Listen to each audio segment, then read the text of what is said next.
Hey, good morning, good afternoon, and good evening, everyone. Again at the next session of AI 42. And before we go into details, let me welcome my partner, Håkan. Hi, Håkan. Hello, Eve. How are you? I'm good. And hi, Heini, our beautiful Hi. presenter. Hi, how are you, Heini? I'm doing very well, thanks. It's going well. Awesome. That's good to hear. And today we are going to show you again something awesome from the mathematics field, which is going to be probability. And this is another one of my favorite parts of the mathematics field. And it's because it is like getting very, very close to AI and data science. Heini, would you like to share some words about this? Exactly. So we are going to be talking about probabilities today. And as you kind of stated, it is kind of taking us towards machine learning and being able to predict something. So it's kind of that bridge from just having data and then going towards making really kind of new information out of it. So it's going to be very exciting today. I'm excited for this session, and I can't believe it's already the last one. Yes, and it's somehow it's sad, but in another way, it is really cool that we have learned a lot already again. So that's pretty Exactly. nice. And next, it's the step of really starting to implement it and use everything that has been learned. Yeah, that's very true. But before we get there, let us give you a quick intro to AI 42.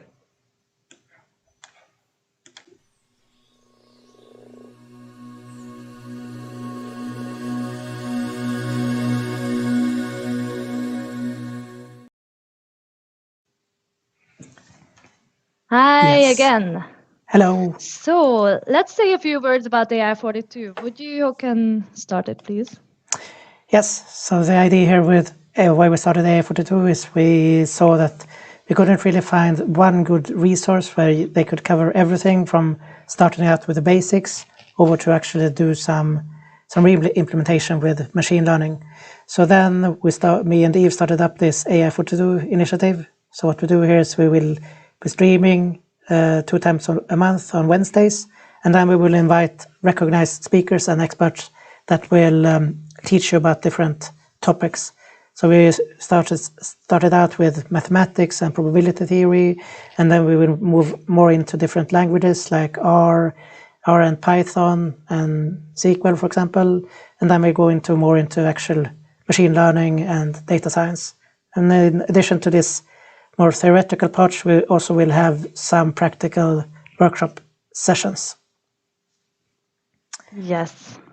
And we would like to do this by inviting a lot of experts basically in the different fields, so they can also like give you a lot of knowledge, and you can extend your network as well with the help of these people in the field of data science and AI.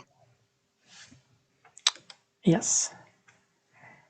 And we are also visible here on social media, so you can follow us on Instagram or Twitter, on Facebook. And if you scan our QR code, you can get to both our YouTube page, where you can find all our previous sessions. And we will announce our next sessions on our meetup page, where you can also see on this page here. Yes, and we want to say a big, big, big thank you for our sponsors, which are Microsoft and Miles.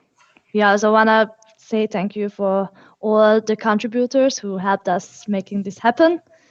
And you can also learn some more if you join us now and follow us on Twitter, Facebook, and Instagram. So I'm very happy that you are guys here. How about getting started with some probability then? Yes, let's go back to Heini here.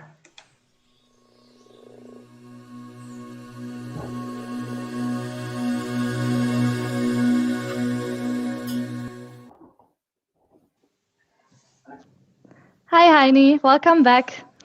Hello.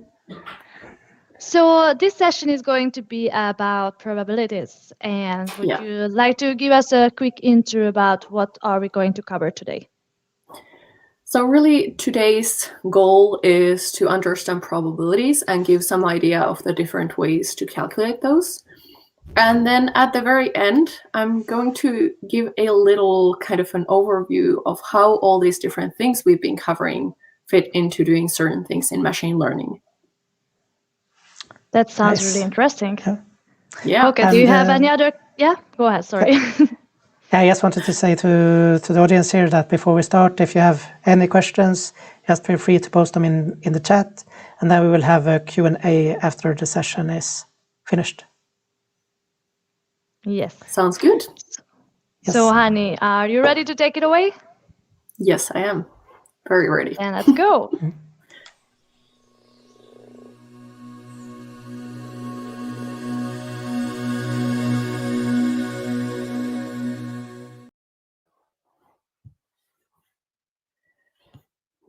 Good evening, everyone, and welcome also on my behalf to our fifth mathematics session, which will be around probabilities.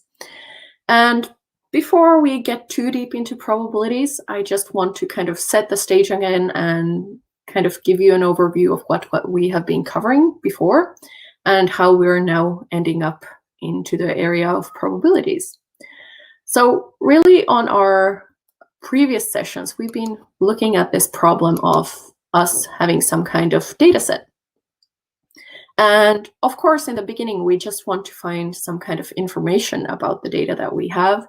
Last time, we looked very extensively into statistics and found all those different methods associated to understanding our data better in terms of looking at statistics. But then on the previous sessions, we've also been asking these questions that how can we find this line for our data set that best describes it? And then after that, what comes in is how likely is some kind of event to occur? And that is really what takes us into probabilities. And so what we've been going through in the past sessions is in the first one, we looked at basic algebra, including looking at things like data sets, equations and solving equations and such, really setting the base for all of the other math to follow. Then in the second one, we were looking into calculus and calculating things as derivatives and integrals. And then in our third session, which was around linear algebra and might have been the most heavy of the sessions so far and kind of most extensive in terms of how it's used in machine learning as well. And then 2 weeks ago, we went into statistics and looking at those central tendencies and distributions and so forth. And now in this fifth session, we will be looking into probabilities. So if you have not been following along to the other sessions, I'm Heini. I live in Finland, and I work as a DevOps consultant at Polar Squad.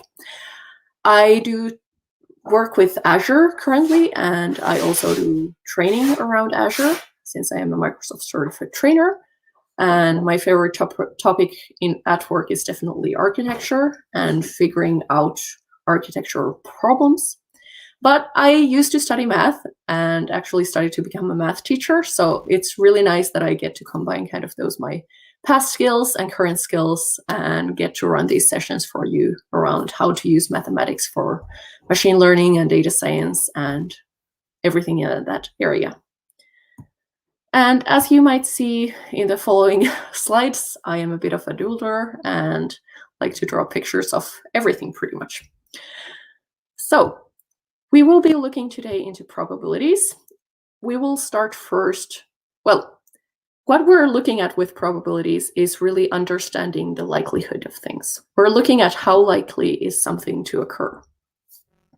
And really, if you think about it, that is already kind of talking about things regarding being able to predict something, being able to determine whether something is likely to happen or not.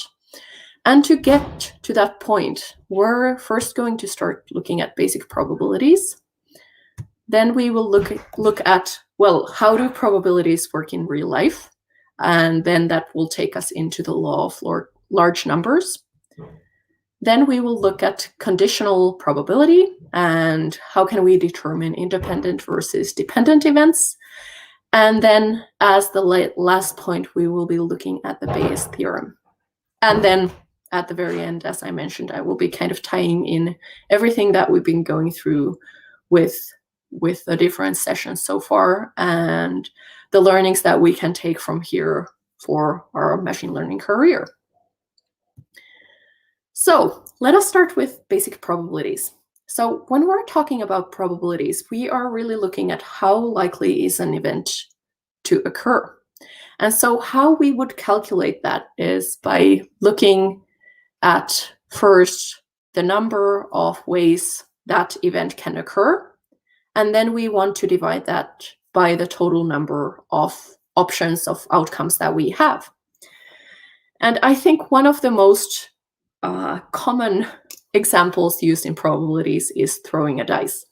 But it's used a lot because it is so efficient to really demonstrate this point to us.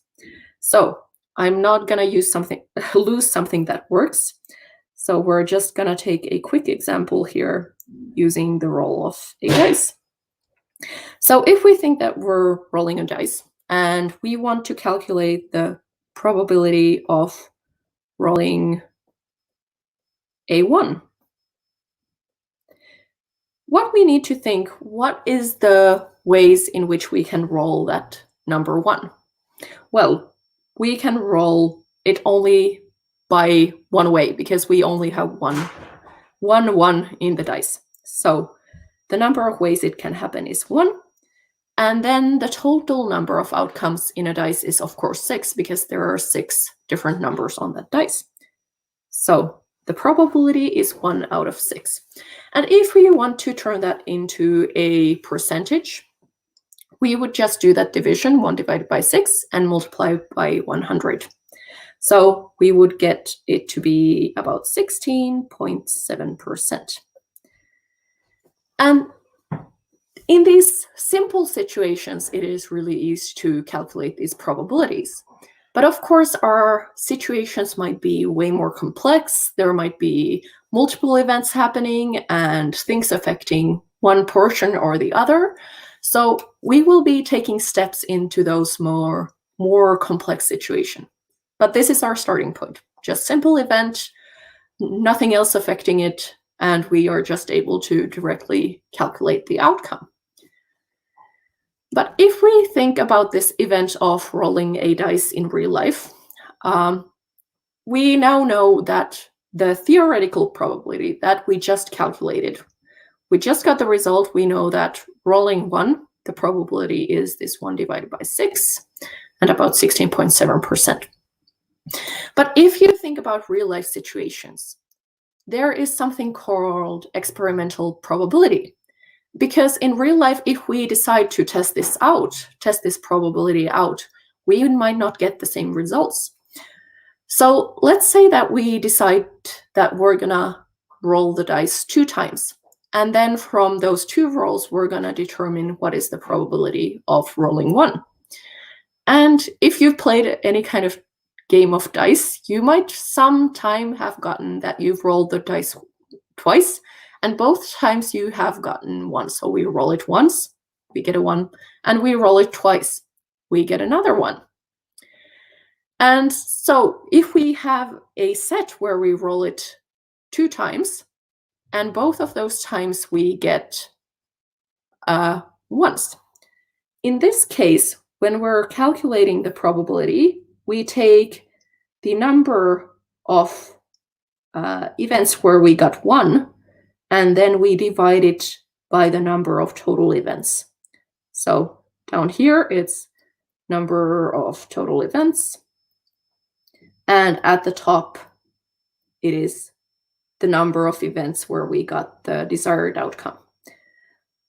So this is number of times we get 1. But of course, on the other hand, we could also, in 2 rolls, we could get no ones as well. So, but does this mean that when we do this experiment, we roll the dice twice? does that mean our probability is now 100%? Does it work that way? Well, not quite. So what we are to pull away from this scenario is that we have a difference of the experimental probability, and then we have a theoretical probability. And what the relationship between these two is, that is what is called a law of large numbers. And what this means is that it means that the more we repeat an experiment, the closer we should get to that kind of calculated result, the theoretical probability. So in our example, we just rolled the dice twice. But if we keep rolling that, it is quite likely that maybe the next ones will not be dices with 1. And we roll it again, and maybe we do get another one, but we roll it again and we roll it again. And at this point, we already get to a situation where we have our probability, our experimental probability is 1/3, which is already much closer to our theoretical probability than was our first 2 tosses. So this law of large numbers really states that the more we repeat an experiment, the closer we will get to that theoretical probability. So if we were to repeat this experiment, for example, thousands of times, that probability of getting a 1 would fall very close to that probability that we got by calculating, which was the 1/6. It would be out of the 1,000 rolls of dice, about 1/6 would be ones. So really, the probability is very much tied together with an actual data set that we might have. So we might gather some data, and from our data, we might be able to calculate some probabilities. And depending on how large our data set is, that probability will be more or less accurate. And the less we have data, the less accurate that probability can be. And whereas the more we have data, the more accurate that data will be as well.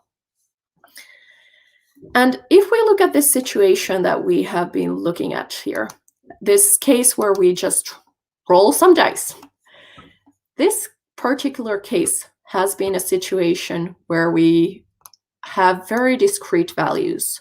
So that roll of dice cannot get any value whatsoever. So it has some discreteness to what it can be showing.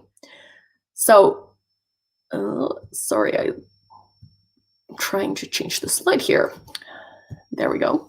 So really, if we think about how then those rolls of dice will distribute, if we repeat it many times, it will create this discrete distribution where these different numbers on the dice will get a different repetition of values. And those will be our probability distribution for that measurement that we're doing. For example, this could describe our distribution when we're rolling a dice, except I have 5 bars here, so we should actually have 6 to really be representing a roll of the dice. So this is one kind of measurement where we might be looking at the probabilities. But the other type is that we might have is this, which is a continuous distribution. So where the values that we're measuring can get any value between certain numbers, maybe some minimum and maximum numbers, and then each of those values will have a different amount of repetitions again. So we again have the number of repetitions and the values, and this is the continuous distribution. And you might remember we actually took a look at this in our previous session as we were looking at statistics, because we can of course look at the distribution of the values from the perspective of this is the data that we have gathered, or we can look at it from the perspective of what is the probability of each of those values that we might get. And of course, as we looked at how to calculate the probability, we look at the number of events per that value that we're looking at, divided by the total number of events. So it will, of course, be related to the number of events we have for each specific measurement. So that is why just the general distribution and the probability distribution will look very alike.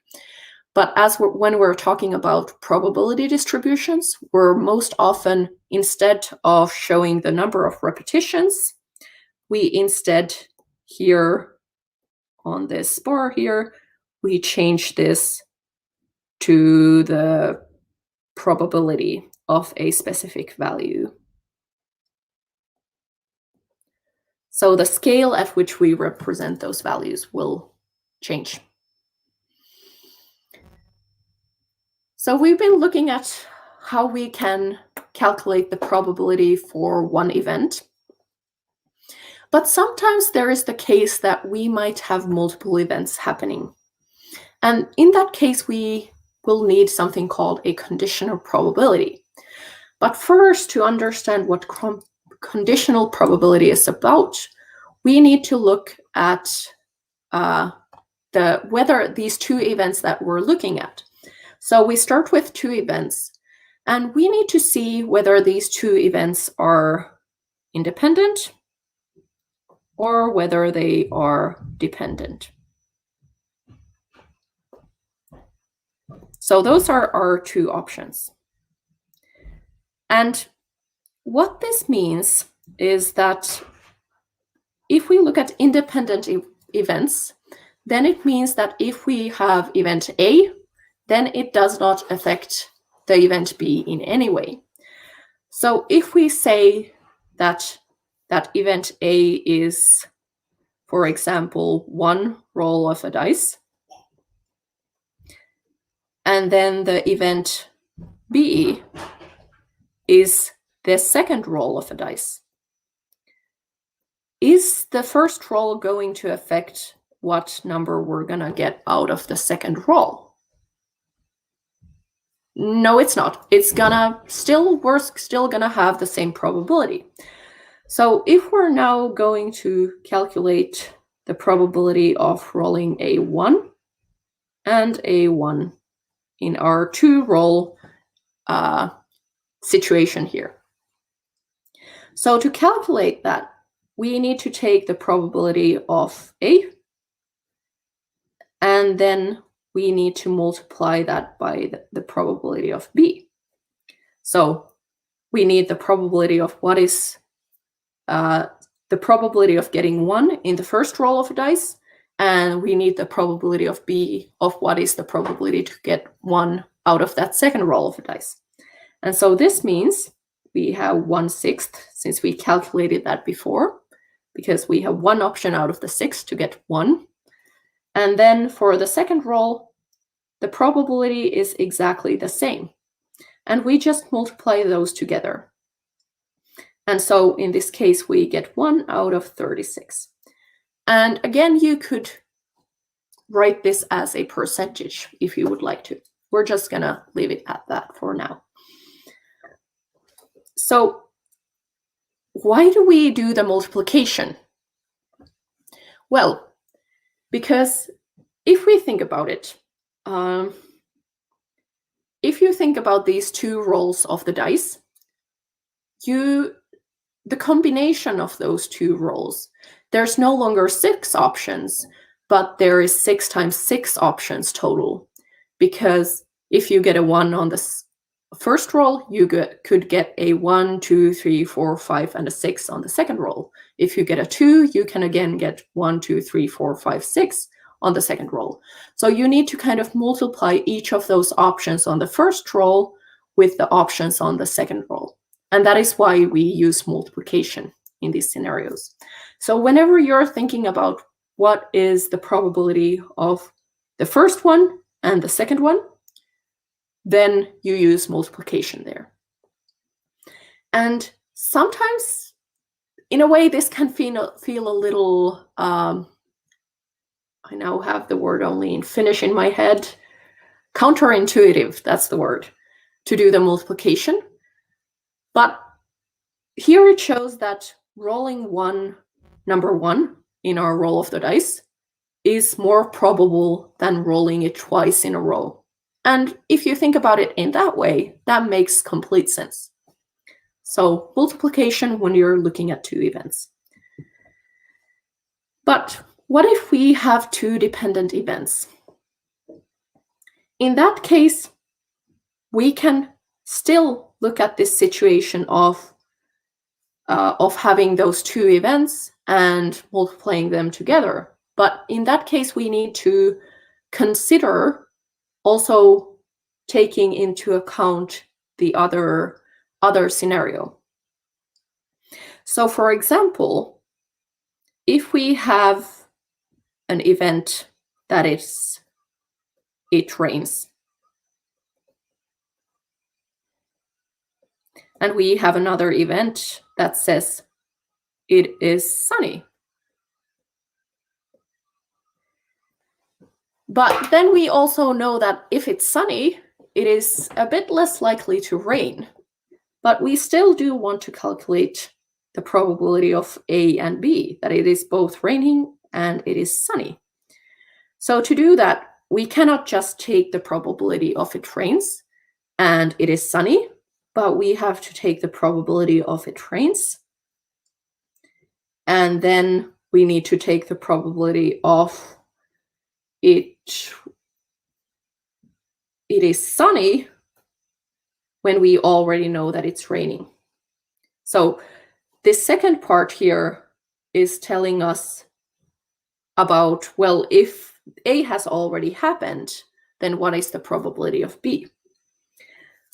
So for example, in this scenario, we could have a probability for it rains, because right now we don't have any numbers here yet.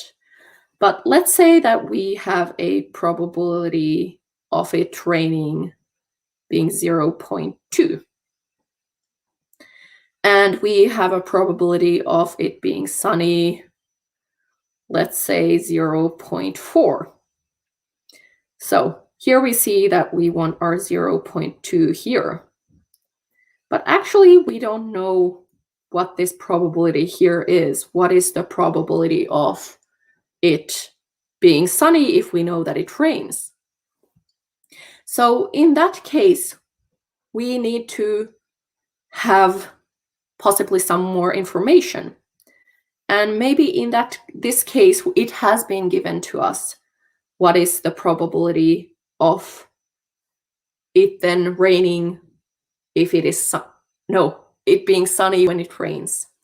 So in this case, we're going to assume that we have been given that, and let's just say that is 0.2. And we're going to return to this in just a little bit. So we're going to go over this whole process from a different angle to let it make sense. So pretty much in this case, we were given this probability of it is sunny when we already know it's raining. We know that it is 0.2. All right. So what tells us whether those two events are independent or dependent? Well, if they're independent, we can just take the two numbers and multiply them together directly. If they are dependent, then we need to have the probability of the second event happening when already A has happened. So in this case, we have the probability of it rains times then the probability of, we know it's already raining, so now the probability of it being sunny is 0.2 as well. And so we can then take those two numbers together and then calculate those and get the probability for that. So 0.2 times 0.2 means 0.04 in this case. All right, so that is the first thing that we need to know here. But from this calculation of, we actually need to know what is the probability when one of these events has already happened, we then get to this conditional probability. So we're able to take this equation that we ended up here with. So we're gonna be able to take probability A and B. equals probability A times probability B when A has happened. So this is really saying probability of B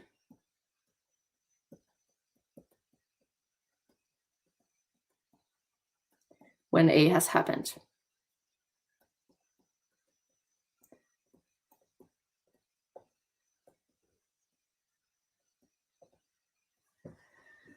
So this is where we started from. So what if we don't have that information? What if we don't know what the probability of B is when A has already happened? Well, then in that case, we can use the information of maybe we do know what is the probability of A and B happening together. So then what we can do with this, if you remember from our basic algebra, to manipulate an equation. In this case, we can do a division here and divide by PA here. And that way we're able to get the result of PBA equals PA and B divided by PA. So that's what we get from there. So in this case, if we have the probability of A and B together, and we have the probability of A, then we can solve for what is the probability of B when A has already happened. And this is called conditional probability. So sometimes we, for example, might have some information that, well, we know that for somebody to well, let's go back to our rain example. We might know the probability of it raining and being sunny at the same time, and we might know the probability of it just being sunny. And then by using those, we're able to get the probability of it raining when it is already sunny. So that's how it works together. So a lot of times we're, rather than giving the probability of when something has already happened, we most often have the probability of two things happening together. So that's how we're then able to use this conditional probability to our advantage. And if we really think about that, most of the time we don't have just one event we're looking at. So that is why it's quite important to be able to use this conditional probability to our advantage and use it when we might need it. Then, as kind of where we can get from here, if we look at this calculation, another way that we could have presented this same calculation here is that we would have taken P, A, and B, but we could have looked at it from the other direction and taken the probability of B times the probability of P when A has already happened. And so if we take these two information that we have gotten from here, we have both this one at the top and this one at the bottom. We notice that they equal the same thing. So we're able to take both of these with just writing these two out.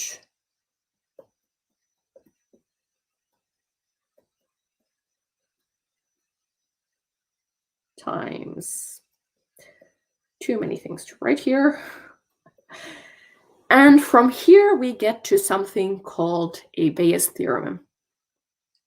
And what the Bayes theorem is stating that when we have some kind of information about our probabilities, then we can find out one other aspect based on the information that we do actually already have. So based on the information we have, we're able to solve other probabilities that we might be missing. So in this case, we're going to take this, and for example, we're going to just solve it so that we can get PAB equals. So again, we want to divide by PB because there's a multiplication mark there. And so that means that the left side stays put. And then we're just going to divide it by this PB that we had here. And so this is the Bayes theorem. And so what this is telling us is that if we have some of this other information, then we're able to solve for any missing parts that we might have here. And then also by combining with this previous information here, for example, this one,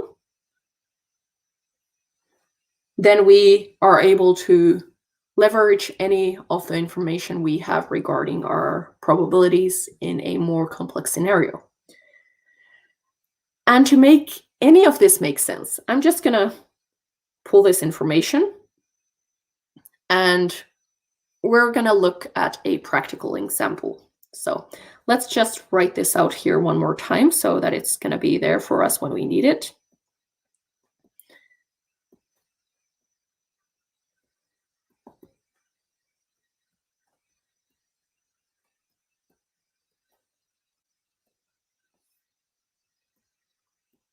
Okay, so that's our Bayes theorem. And then on the other hand, we had the information about how to calculate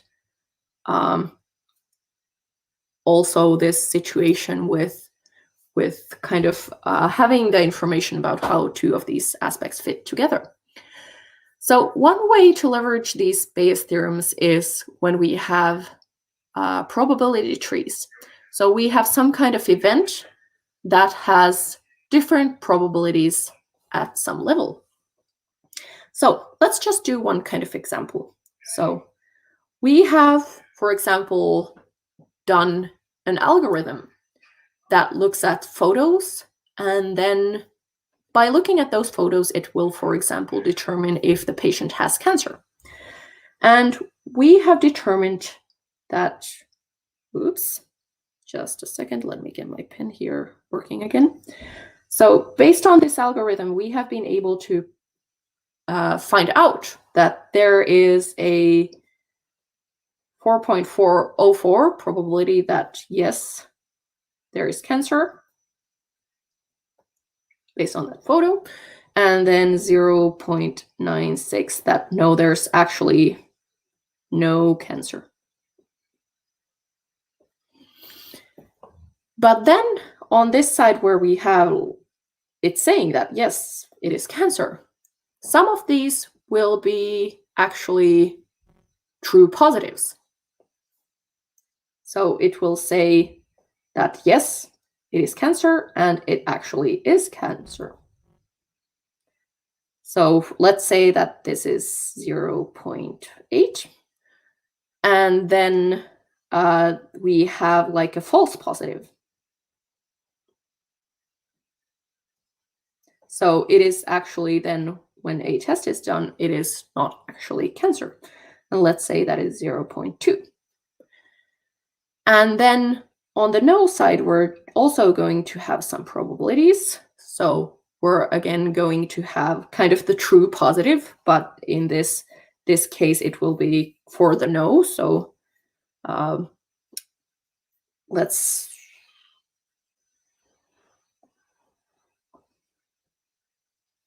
true negative, actually. That's why I got confused.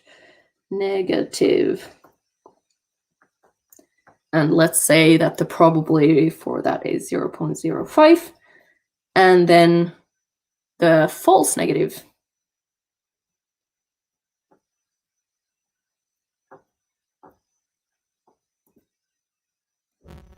then that one will be 0.95.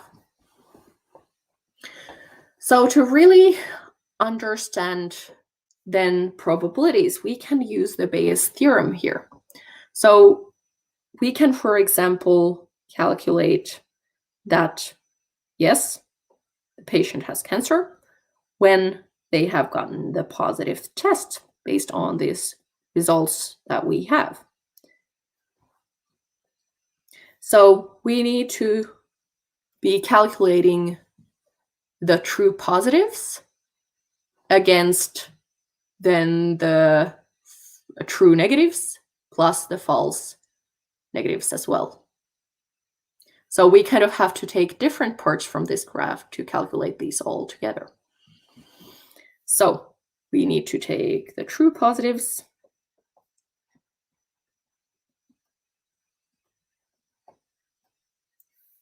and then calculate the true negatives.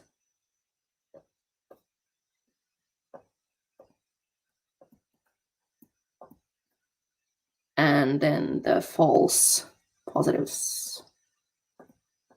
No, I mean the false negatives. But this looks kind of tricky. So how are we actually going to go about it? So if we look at this graph on the right, of course, the situation that we're looking for the probability for is, well, this branch here.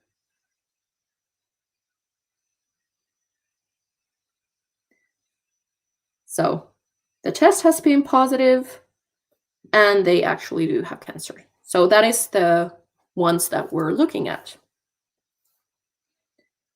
So those are the scenarios that we know are the ones that we want to look at. And so to calculate this kind of wanted scenarios would be to take 0.04 times 0.8. But since we're looking at, well, the test is positive, but the patient actually doesn't have cancer. Those are all the scenarios. So we need to add both these scenarios where it's a true positive. So those are part of the set. Oh, sorry, I completely miswrote this at the top. Excuse me. So this is actually the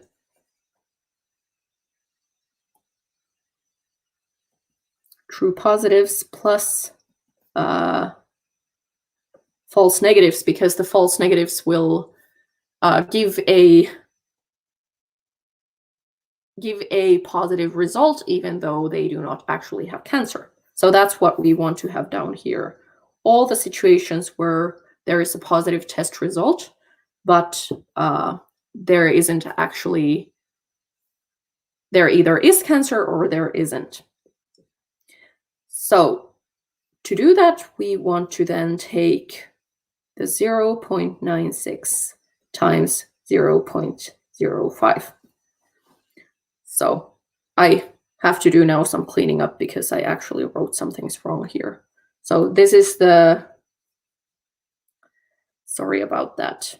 So to walk through this one more time, to erase any confusion, this was meant to be so that there is actually a positive test result. That's what I was meaning with this. And this was to be a negative test result. And again, we have a positive test result and a negative test result. So sorry about that.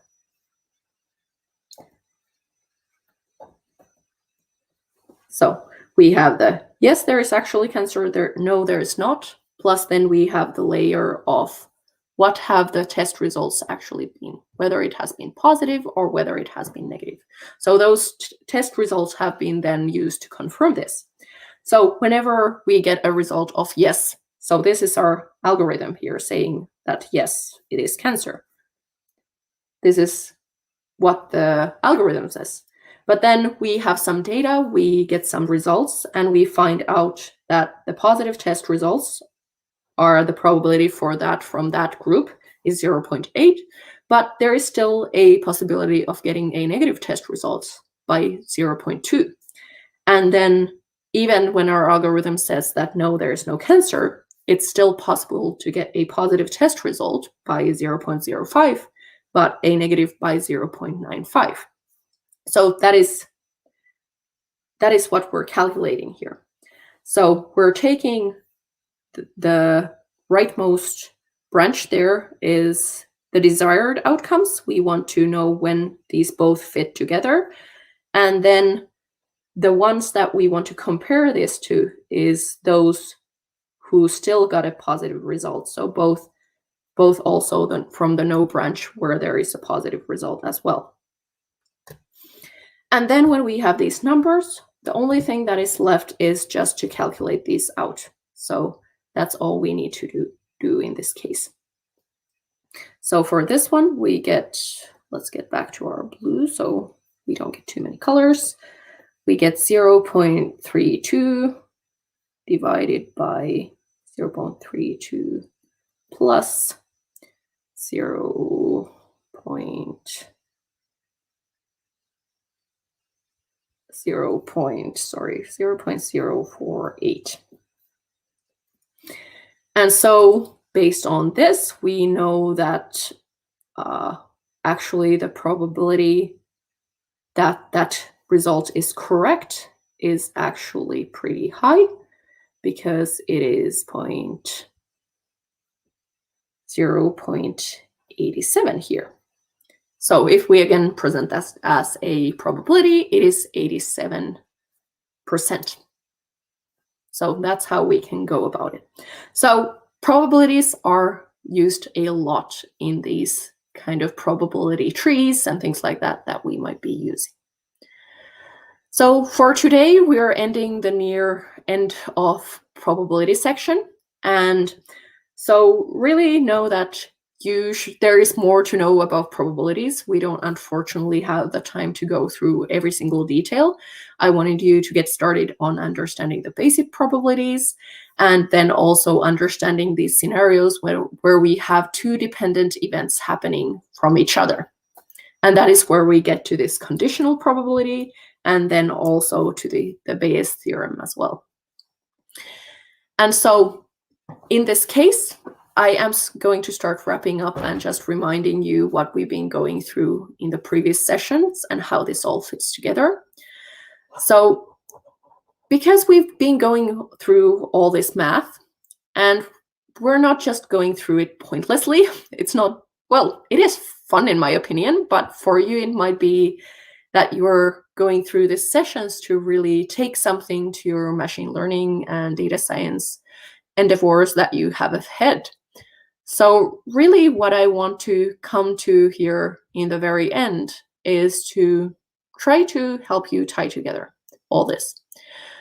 So as we've been going through these sessions, if you remember, as I kind of stated in the beginning as well, we have started here from basic algebra. We built on top of that with calculus.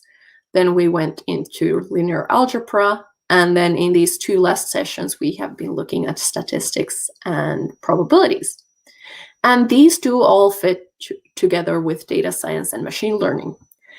But if we look at data science and machine learning, it can be kind of a vast area, and it can be very difficult to know which of these to use where.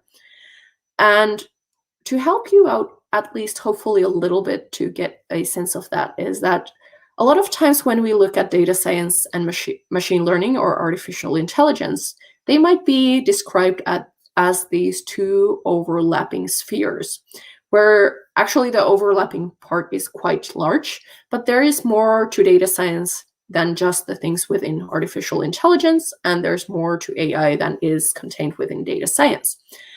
And most of the time, then machine learning is thought as a sub area of artificial intelligence. That is how it's mostly presented in a lot of sources. So that will just kind of help you set the context of all this.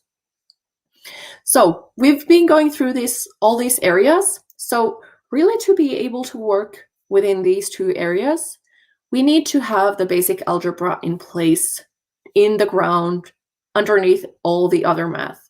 Without that, it's going to get really tricky quite soon. So really try to get that foundation with basic algebra really high. And then since these areas overlap and a lot of these methods are used interchangeably and kind of across both areas, this is just kind of a best attempt at approximating. So really statistics leans more towards the data science side, and also, whoops, wrong directions. Statistics leans towards the data science side, but also probabilities.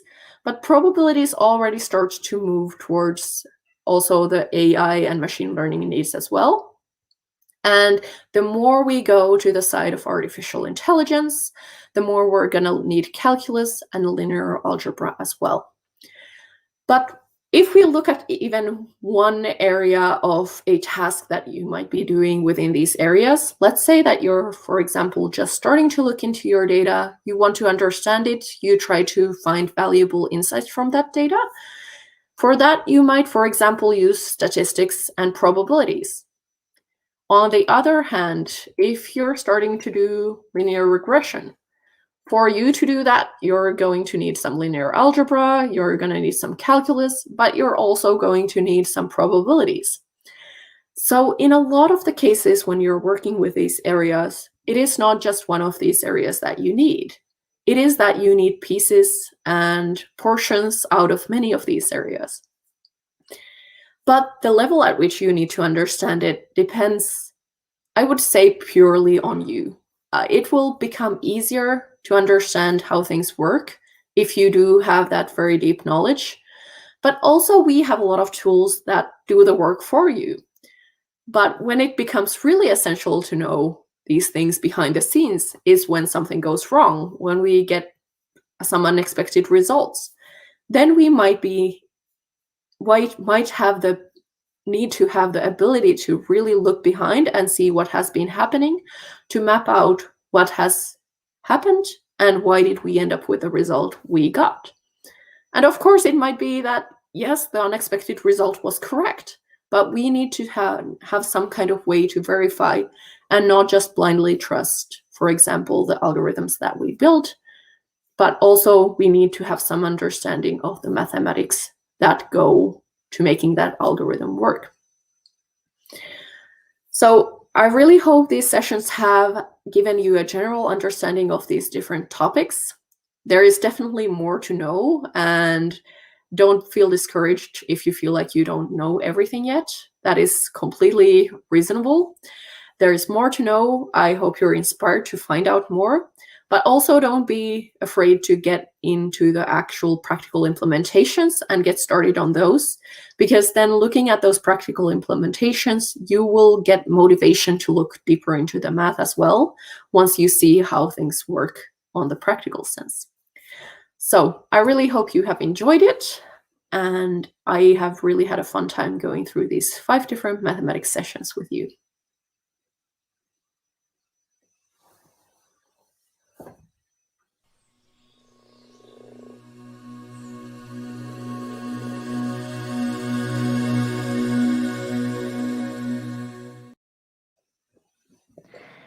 Hi again. Heini, you were doing great again. Thank you a lot. Thank you. You're welcome. And yes, the Bayes theorem always gets me confused every single time. Yes. And now that you say that, we actually got some questions. Whether you could try to walk. Yeah, well, then look at that first. Okay. So could you give some example of how Bayes theorem is used in practice in machine learning and data science? So this is, for example, used in decision trees when we're trying to find the best possible option, for example. So that's one place where it's used. And the 2 of you can feel free to add anything that comes to mind right on the spot. I do have something in my mind. You know what I was thinking about? This confusion matrix, for example, because it's not just when it's decision making. It is also really good at making evaluation of models. So yeah, that's so true. Yeah, very good. About when we will talk about these things on later sessions, and that's why I don't want to shoot out all the cool information now.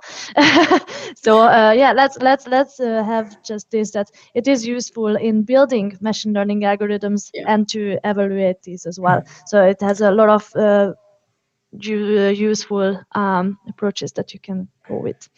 So and. How much statistics is it necessary to know on an everyday basis?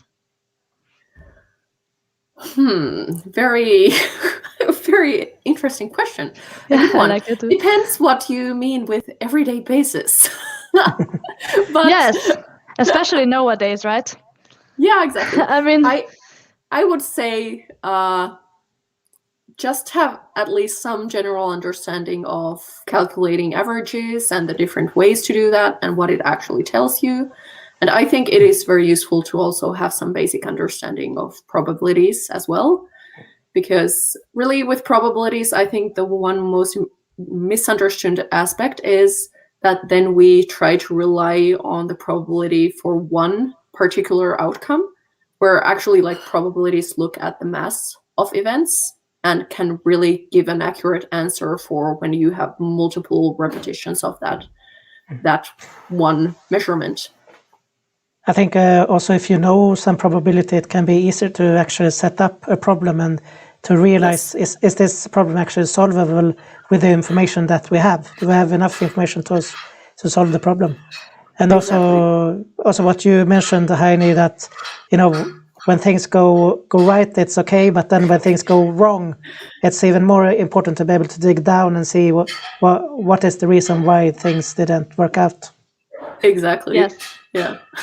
And I think we can easily say, and I can say it for myself, that it's very often that I try to make decisions based on the information we have.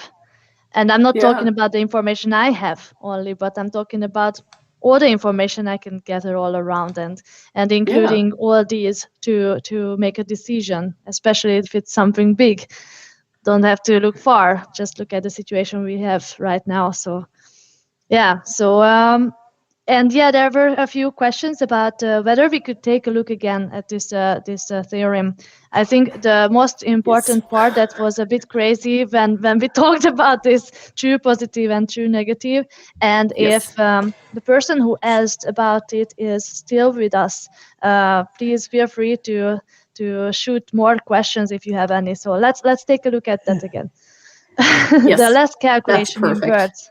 Yes. Yes, that's a perfect clarification. Let me just roll on to the right slide here. I think this is the easiest if I just back up a little bit. Sorry. Whoops. There we go. So yeah, one moment here. I'm just gonna. Yeah, so we share the screen as well. There we go. All right. So if we just start with our problem that we're trying to solve. So our scenario is that we have this, let's say, an algorithm that is able to, from a picture, see whether somebody has cancer or not. And then we want to know that whether this is actually accurate. So we have this test data set, we have all the results from this algorithm, but we also then have the actual test results from all the patients, whether they actually tested positive for cancer or not. So to do a little more cleanup here. So these negative, positive, those are actually referencing to the test results. So let's just leave them like that. We have a negative result and a positive result from both of these scenarios, whether there is cancer or whether there isn't. And so really, if we did want to name these with the true positives and the true negatives, this here on the right, when there is a positive test result plus our algorithm said that it's positive, this is the true positive here, actually.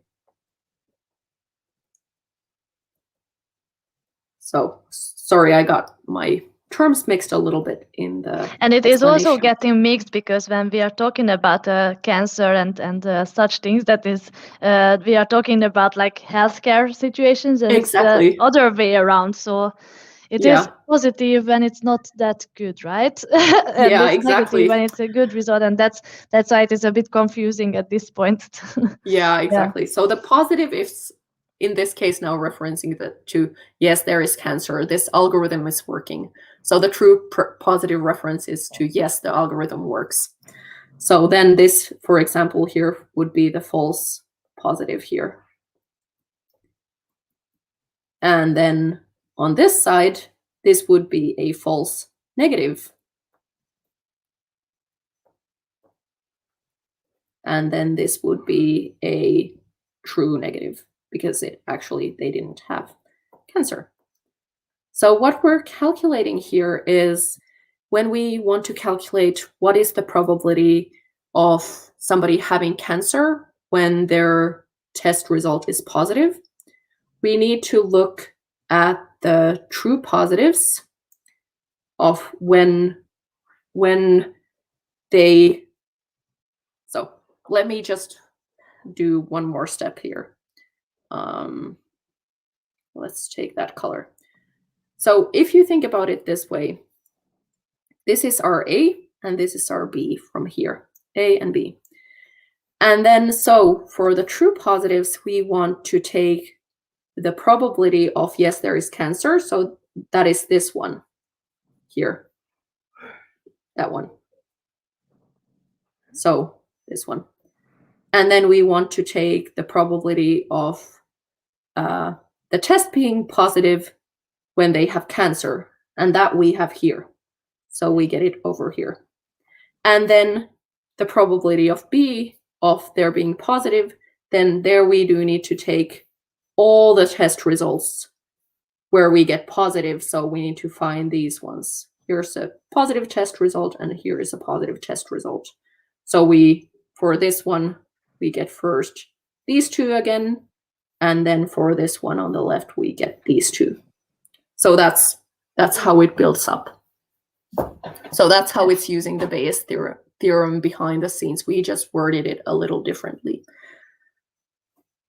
Yeah. And I think now that you made circles and lines here and there, I really hope it made a bit more sense. Yes, I hope so as well. Otherwise, I think when since now it is over with the mathematics sessions, I think we are going to put together basically a collection of resources and some of the things Heini talked about and shown, and that is going to be available at our webpage as well. So you can find even more details, hopefully. Yeah. And maybe some practical exercises as well. Exactly. Like, why not? Yeah, so sure. You can play around with all the things we learned already, and I think we answered the questions, and we got a lot of nice feedbacks, and thank you a lot everyone for joining. Maybe we can show the one that Jean wrote us. Yes. I hope I correctly said his name. And yeah, so I also did have a lot of fun today, and I have the feeling that I sort of going to miss these mathematical sessions a lot. Yeah, because it is actually a lot of fun. Exactly. And it is always nice to go back to the basics a bit and refresh these things in our head as well. So I really enjoyed it. So how did you guys feel about it?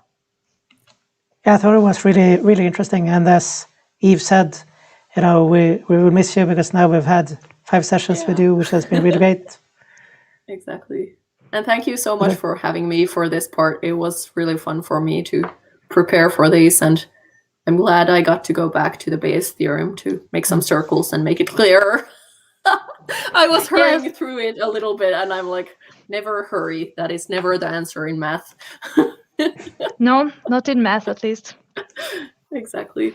You put in some time and make sure that you enjoy it also. Like, how did you say last time? Like having a walk in the park. In the park. A walk in the park. Yeah, right. That's exactly. Yeah. So that's how it feels every time we talk about math. And well, Heini, thank you again for your time and for these awesome sessions and all the knowledge that you shared with us. And I hope we can welcome you at other times as well at AI42. Mm-hmm. And I think it is time to say goodbye to you, and let's start and move on to our next event, which is going to be in 2 weeks on the 24th of March. Which is March. Sorry, I can't talk anymore. And that is going to be about Transact SQL. So you can see we go a bit into the world of programming and learn a bit more about technologies as well. and I hope you will join us that time as well. Yep. So with that said, we just want to thank all the people who have tuned in and all of those of you who looks at this afterwards on our YouTube channel, and looking forward to seeing you next time. Yes, and don't forget to follow us on Twitter, Instagram, or Facebook, or all of them. Yes. Yes. Thank you. All See you right. soon. Thank you.